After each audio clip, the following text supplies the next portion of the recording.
Rudyard Kipling എഴുതിയ if എന്ന കവിത ഒരു അച്ഛൻ മകന് നൽകുന്ന വ്യത്യസ്തമായ നിർദ്ദേശങ്ങളെയാണ് ഇവിടെ പരാമർശിക്കുന്നത്.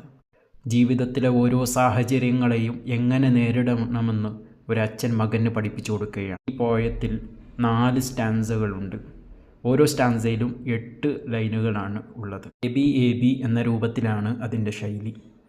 ആദ്യത്തെ സ്റ്റാൻസയിൽ അച്ഛൻ മകനോട് പറയുന്നത് ഏത് സാഹചര്യത്തിലും അവനൊരു കാമും പേഷ്യൻറ്റും ക്ഷമ അവൻ കൈകൊള്ളുന്നവനാകണം. മറ്റുള്ളവർ അവനെ വിമർശിക്കുമ്പോഴും നല്ല ക്ഷമയോടുകൂടെ അതിനെ നേരിടണം. മറ്റുള്ളവരവനെ സംശയിച്ചാലും അവനിൽ തന്നെ നല്ല വിശ്വാസം വേണം. മറ്റുള്ളവർ എന്തിനാണ് അവനെ വിമർശിക്കുന്നത് എന്ന് അതിൻ്റെ പൊരുൾ അറിയുകയും അതിനെ ശരിപ്പെടുത്തുകയും വേണം. വിജയം കൈവരിക്കപ്പെടുന്നത് those who work hard and remain patient, നല്ല അധ്വാനിക്കുകയും നല്ല ക്ഷമയോടുകൂടെ സമീപിക്കുകയും ചെയ്യുന്നവർക്കാണ്. ഉപദേശിക്കുന്നുണ്ട്, നിന്നോട് ആര് കളവ് പറഞ്ഞാലും നീ ആരോടും കളവ് പറയാൻ പാടില്ല. നിന്നെ ആര് വെറുത്താലും നീ അവരോട് നല്ല സ്നേഹത്തോടുകൂടെ സമീപിക്കുക. ഒരാളെയും വളരെ നല്ലവരായി കാണാൻ പാടില്ല.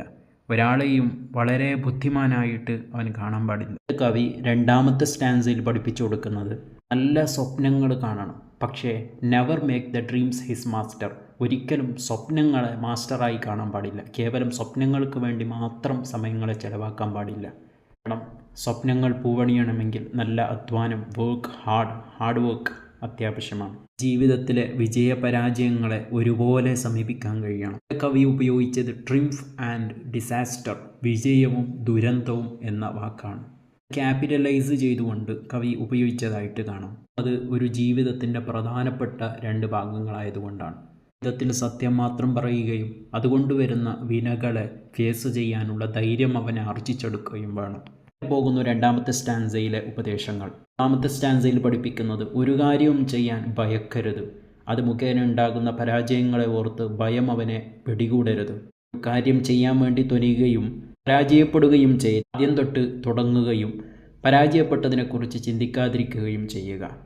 അവന് നഷ്ടപ്പെട്ടു പോയാലും അവൻ അവൻ്റെ ധൈര്യത്തിലൂടെ അവയൊക്കെ അവന് പിടിച്ചെടുക്കുകയും ചെയ്യാം.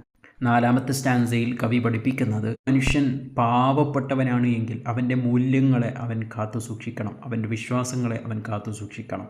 എന്നാൽ ഒരാൾ പണക്കാരനായാൽ അവനൊരു ഈഗോയുള്ള ആളായിട്ട് മാറാൻ പാടില്ല. ഒരാളുമായിട്ട് ബന്ധം സ്ഥാപിക്കുന്ന സമയത്ത് പൂർണ്ണമായും ഒരു ബന്ധം അവനെ വിട്ടുപിരിഞ്ഞാൽ അത് ഇവൻ്റെ ഭാവിയെ നശിപ്പിക്കുന്ന രൂപത്തിലുള്ള ബന്ധം ഒരാളുമായിട്ട് നീ ഉണ്ടാക്കാനേ പാടില്ല.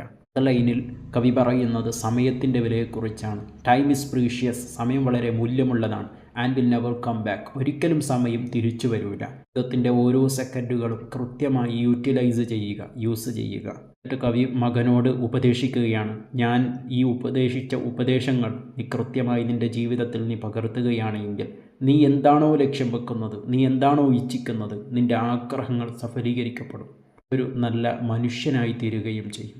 വളരെ നല്ല ധാർമ്മികമായ ഉപദേശങ്ങളാണ് റുഡിയാർഡ് കിപ്ലിംഗ് ഇതിൽ മകന് നൽകുന്നത്.